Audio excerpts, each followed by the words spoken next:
Today's reading comes from Matthew's Gospel, and it's Matthew chapter 9 and verses 9 to 13, and then we skip on to 18 to 26.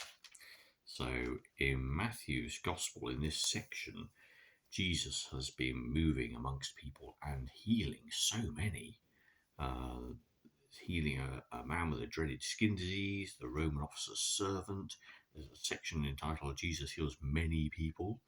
He calms a storm. There are two men with a demon that get cast out. There's a man with a paralyzed hand. All sorts of things. It's just a tremendous outpouring of healing and restoration of people of all sorts. And it's the beginning of that engagement, of course, with onlookers seeing what Jesus does and having that reaction, either really positive or negative. So, Matthew chapter 9. Jesus left that place, and as he walked along, he saw a tax collector named Matthew sitting in his office. He said to him, "Follow me." Matthew got up and followed him.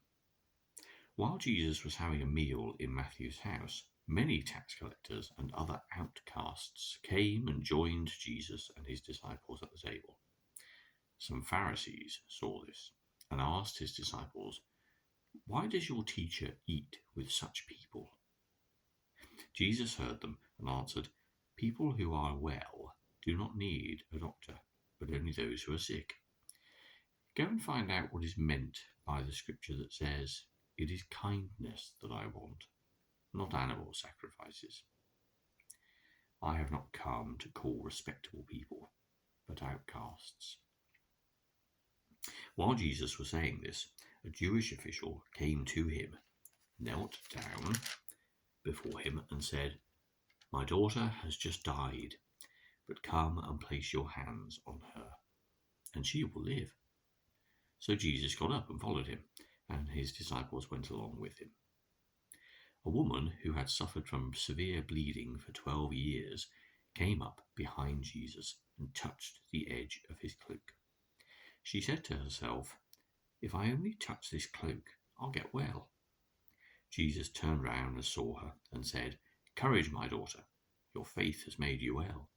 At that very moment, the woman became well. Then Jesus went into the official's house. When he saw the musicians for the funeral and the people all stirred up, he said, "Get up, everybody. The little girl is not dead, she's only sleeping." Then they all laughed at him. But as soon as the people had been put out, Jesus went into the girl's room and took hold of her hand, and she got up. The news about this spread all over that part of the country. Now, these are really interesting and stylized accounts, aren't they? We have a calling of a disciple, rather like we've had the calling of the fisherman, and an immediate response. We have healing then arising from the dead in terms of this Roman official, this leader of the local synagogue, coming to Jesus in stark contrast with the other religious authorities who were just doubting Jesus the whole time and trying to make out that what he was doing was wrong because he was healing on the wrong day or in the wrong way. So he comes and actually has that understanding that Jesus can just come and make her live again, which is incredible. And then we have a woman who suffers from a really bad disease that she's had for so many, many years. And in that interesting account, of course, we don't hear any of the motives or any of the real conversations. Matthew gives us the thoughts in the woman's head, even, not even things he said. So it's sort of painting a picture of things. I think behind all of these things, there are a couple of important ideas for us. One is about lost causes. Because for others, the people that Jesus interacted with in this set of stories were all lost causes. Matthew was a tax collector, so he was working for the Roman authorities, dealing in Gentile coinage and following the traditions of his trade, applying a degree of extortion to those who he extracted taxes from on behalf of the Romans. deeply despised and distrusted, shunned from most respectable society because of the profession that he was in. He was a lost cause. And so when he gathers that evening with Jesus and many of his tax collector friends and quote unquote outcasts, the good and the righteous look in and say, how can he spend his time with such people? And that despising of others, of course, is just the anti-hallmark of everything that Jesus came to stand for, isn't it? This idea that you could look at a group of people and completely dismiss them, in spite of the richness and diversity of their lives, in spite of their very real joys and sufferings, just like every other human being on the planet. You could write them off completely because they weren't right. They weren't as things were meant to be. And that's the really bad thing that, of course, so many of us do in subtle and overt ways when we create divisions and differences between individuals, whereas in God's eyes, all are loved and all are precious. So we have that sense of Matthew being an outcast, or a lost cause. And so it is, of course, with the following two stories. The little girl is dead. What on earth could Jesus do about that? And what about this woman who's had this dreaded disease and condition for 12 years? In other Gospels, we hear of her having spent all her money on medicine, gone to endless practitioners with no result. She was a lost cause just as much as the little girl. But what happens to all of these lost causes, of course, is that Jesus makes things better in a way that nobody would ever have thought possible. And it's no surprise that the news about this, the rising of the little girl from the dead, spread all over that part of the country. Do you know what we just saw this man do? Have you heard?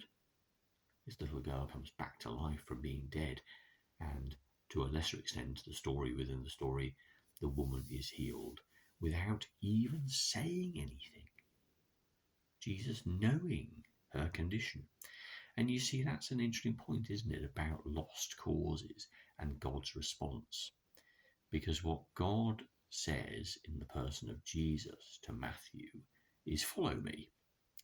Now, from our sort of contemporary Christian perspective, we'll often focus on the idea of what that following might entail, what it means to be a disciple and trying to work out our own response to God's great love to us. But of course, we often skip over the most important point. What Jesus said to Matthew, follow me, it wasn't a commandment to obedience. It wasn't a call to a disciplined way of life, perhaps. It was an inclusion. Follow me, come with me, be with me, come and be part of my community. Come and enter the kingdom of heaven on earth. Come and feel a community of disparate people who understand that they are all loved by God. Come and be part of acceptance. Come and be part of a community that loves you. Come and be accepted.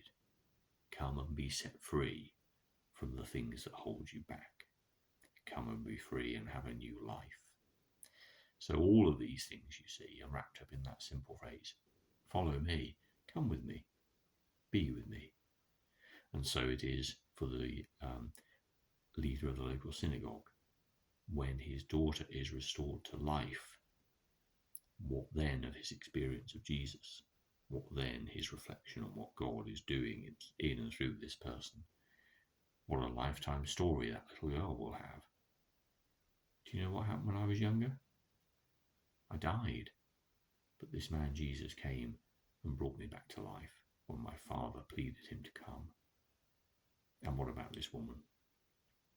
So many years in discomfort and in shame, shunned because of the particular condition by her society, excluded from society, just like Matthew, looked down upon as if it's somehow her fault that circumstance and medicine and physics and physiology have landed her in this particular situation. And yet, now set free, when Jesus comes into contact with Matthew, the leader of the local synagogue, and this woman, they're all lost causes. They're all given up by the vast majority of respectable people, and that was thought to be okay. But when Jesus meets them, they are brought in to fellowship with God. They experience God's love, and they are made new. So that's a very powerful way of celebrating the good news of Jesus, that he comes to lost causes. And for you and I, of course, there will be many times in our lives when we too feel that our situation is a lost cause, where what's happening to us is so overwhelming that we cannot see the light, where what we're going through is so dreadful for us, so beyond what we're able to cope with, that we feel ourselves to be beyond the pale, outside of God's grace. But not just these stories, but our whole experience of the risen Jesus tells us that there is no place. The little girl was raised to life, and it reminds us of the other story in the Gospels in John when Lazarus is raised to life and Jesus goes outside the tomb and calls his name.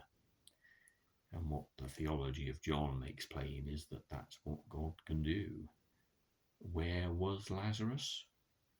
Wherever he was, he heard God's voice and came back to life. So we're always, always, always in the presence of God, always able to hear God and be with God.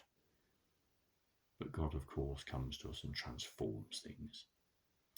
And it is only God that does that. It is only through that wild, free spirit that we see so much creativity. We see people responding to the call. We see people responding to God's love in their hearts. We see goodness and kindness and extravagant love revealed in the hearts of others through their experience of God.